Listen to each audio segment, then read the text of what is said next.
Introduction. Here come the sweet potatoes. And here's the Sunday meat.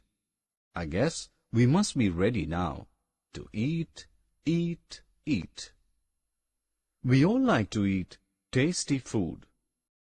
Objectives.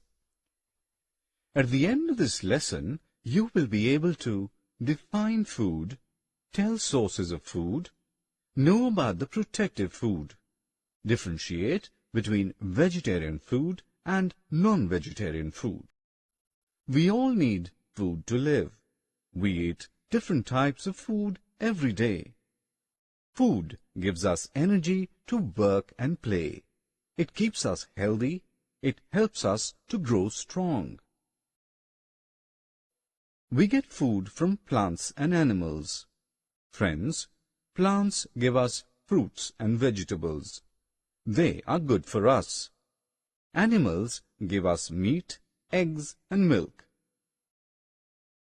Hey friends, food protects us from various diseases.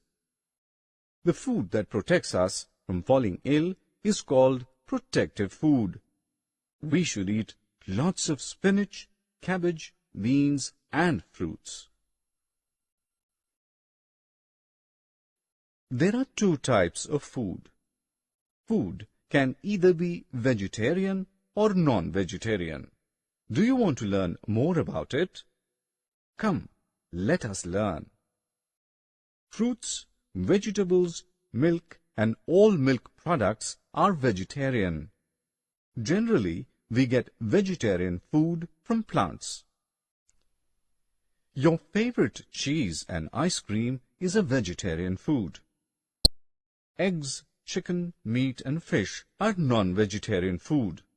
We get non-vegetarian food from animals. Summary. Let us have a quick look on what we have learnt. Food gives us energy and helps us to grow. We get food from plants and animals. Protective food protects us from diseases.